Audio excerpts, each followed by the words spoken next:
Comencem primer pel PSC.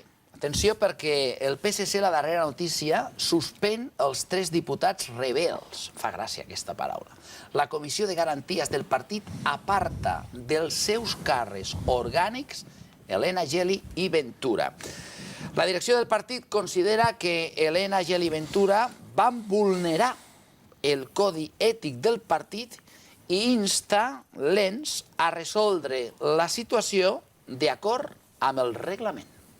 Tranquil·litat i amb respecte a totes les postures. Així diu abordar la direcció socialista la ferida oberta al partit. El secretari d'Acció Política demana coherència als 3 diputats i que, si es queden al partit, respectin les decisions de la majoria. Yo sigo insistiendo que este es un tema político y no disciplinario, que por lo tanto cuando uno abre una puerta tiene que saber si es para continuar dentro o para largarse. Y quien ha abierto la puerta son ellos, no nosotros. Una porta que, segons Joan Ignasi Elena, no hauria de portar a l'expulsió. S'ha de resoldre és políticament i buscar com som capaços d'expressar la pluralitat del nostre partit, que també és del nostre electorat, perquè nosaltres no som més una projecció del nostre electorat. També des del sector crític, Marina Geli avisa que si no hi ha una refundació del partit, el PSC s'acabarà trencant del tot perquè cada cop diu hi ha més descontents amb la direcció, a qui acusa de contradictòria. Accepta amb total normalitat que alcaldes i regidors del PSC votin en els seus municipis mocions que ni jo votaria. Per exemple, jo no estic d'acord en fixar una data. O, en fi, 80 ajuntaments socialistes del PSC estan a l'Assemblea de Municipis per la Independència. El responsable de qualitat democràtica del partit recorda que és la primera vegada que un tema així arriba a la Comissió de Garanties, en qui té, diu, total confiança, però creu que abans hauria d'haver-se discutit al grup parlamentari. Col·locar el focus ara en un òrgan com la Comissió de Garanties, que és un òrgan que en el fons el que fa és defensar la militància, que està patint aquest episodi amb molta angoixa, em consta, jo crec que és una mica injust. La direcció insta Geli, Elena i Ventura a seguir el camí d'Àngel Ros, que va renunciar a l'escó. Avui Ros ha insistit en que al PSC no hi sobra ningú. La pluralitat interna, diu, forma part de l'ADN del partit. Si es trenca la disciplina, doncs s'hi pugui aplicar una sanció, però no la expulsió del grup parlamentari i molt menys del partit. Ara està per veure si els 3 diputats assistiran o no a la reunió del grup parlamentari prevista per demà al Parlament per preparar el ple de pressupostos que comença dimecres. Moltes coses que s'han dit aquí. Jo coincideixo amb el senyor Ferran, és a dir, la democràcia interna dels partits és quan tothom exposa la seva opinió i després el partit decideix quin és el vot que hi haurà dins el Parlament. I distanciar-se fent una actitud personal, crec que això no és democràtic, precisament, perquè el moment de fer-ho era el moment de prendre la decisió. I un ha d'acceptar que està en minoria i que la decisió del partit és aquesta. Per altra banda, coincideixo amb el senyor Ferran, això no té res a veure amb el dret a decidir.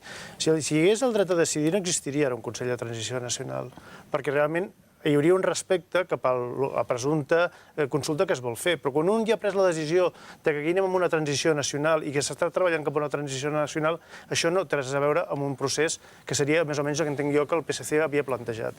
Per altra banda, i ho lamento, com deia el senyor Sánchez, que el PSC estigui en aquesta situació.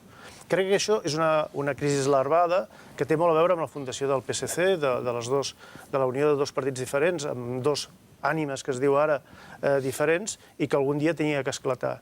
I coincideixo molt amb la Gemma Galdón. És a dir, aquesta radicalitat d'aquests diputats no l'he vist mai quan s'han discutit polítiques socials. On estaven aquests senyors quan es discutien polítiques socials? On van posar el partit, el PSC o el tripartit en problemes per discutir qüestions que afectaven a la qualitat de vida dels nostres veïns? I això em sorprèn que es plantegi ara.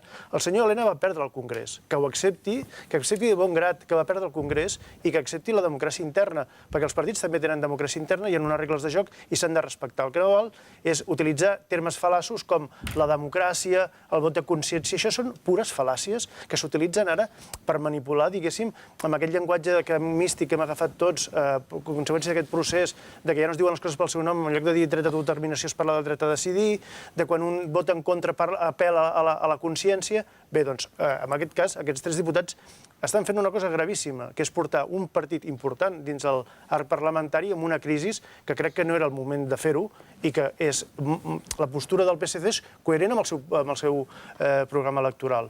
perquè realment el que va portar el PSC amb el que hi ha ara no té res a veure amb el dret a decidir.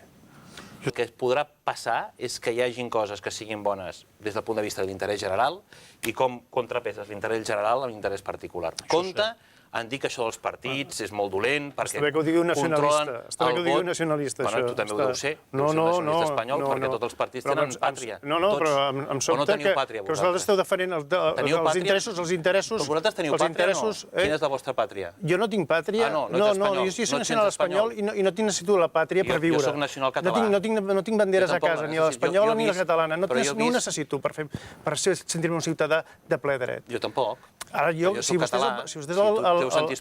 porta el capdem, li suggeriria que llegís els 5 informes que ha fet el Consell de Transició Nacional i està parlant del procés d'independència de Catalunya. Estaria molt bé que se'ls llegís perquè tinc la sensació que no els coneix. Però és que el govern no ha falsejat. El govern, amb el seu pacte amb Esquerra Republicana per governar i amb el pacte amb els ciutadans, amb el pacte electoral, ja vam dir Convergència Democràtica i Convergència i Unió que volíem una transició nacional. No vam enganyar ningú. Quan es vam presentar a les eleccions, a ningú. I Esquerra Republicana, quan vam pactar el pacte de govern, ho posaven clarament. I quan vostè diu que... Per tant, està reconeixent que el que fa el PSC és d'acord amb el seu programa electoral, que no té res a veure amb el que s'ha fet vostès. Jo dic que el seu programa electoral diu una consulta legal i acordada. I dic que el que es va aprovar l'altre dia al Parlament de Catalunya, els agradi sentir-ho o no, és per fer una consulta legal i acordada. La pregunta l'ha imposat el senyor Mas amb els senyors de la CUP i els senyors d'Iniciativa. El que es va posar l'altre dia al Parlament? El 150.2, el que es va demanar al Parlament l'altre dia? Perquè vostès ja tenen la pregunta no acordada i no pactada. I què hem dit? Que és el que no vol el PSC i no defendria el PSC, però per aclarir. Què vam dir? Que ens posin una pregunta sobre la taula, que la pactarem, la negociarem. És que no és just. Dir que des de Catalunya no s'ha volgut pactar, és que qui no vol pactar és Espanya. Això és el joc de trilers, d'amagar la boleta. Vostès ja tenen la pregunta. No els interessa que sigui acordada. Vostès volen el xoc de trens. I ja els està bé així. No és veritat. Doncs diguin clar, diuen clar. Evidentment que sí. Nosaltres el que volem és que la gent de Catalunya pugui decidir el seu futur. Vostès no volen, és així de fàcil. Ho decidim cada eleccions i si cal canviar-ho, hi ha una Constitució... No, jo el que li dic és, vostè està a favor que democràticament un poble pugui decidir si vol ser lliure o no? Això és tan senzill? D'acord, a la Unió Europea, d'acord amb l'estat de dret. Vostè el que pretén és una altra cosa. Les lleis estan, entre d'altres coses també, li diu jo, que sóc jurista, per canviar-se. Doncs miri, jo també soc jurista i també sé com es canvien les lleis. I qui vol canviar-les tramposament no està exercint la democràcia. Perquè vostès... Que el poble vulgui votar és una trampa? No, vostès com ho fan és una trampa. Que hi hagi una consulta és una trampa? Perquè vostès estan fent d'una forma que el volen portar és la confrontació. Estan confrontant la societat catalana. Perquè la democràcia és confrontació. No, com ho fan vostès sí. Que la gent vulgui votar és confrontar. El Consell de Transició Nacional no és ajudar amb un procés acordat. Votar és confrontar. És un procés de tràgala. I els està bé vostès el tràgala. La pregunta que jo li faig és, votar és confrontar? Depèn de com es faci, ja li dic ara. La pregunta una mica més insidiosa. Per què el PSC ara vol castigar aquests 3 diputats per una cosa que és un tràmit, com dius tu, i que un tràmit que no arriba a res? I la cosa més important que s'ha acordat amb aquest Parlament, i que això sí que és una proposta des del punt de vista polític important, que és la declaració de sobirania, que van votar també diferent, no vau fer-hi res. Perquè als catalans no ens agrada la fotografia d'en Mas al cantó del líder de la Lliga Nord. Aquest és el quid de la qüestió. Quina foto? La foto del Mas amb el senyor de la Lliga Nord.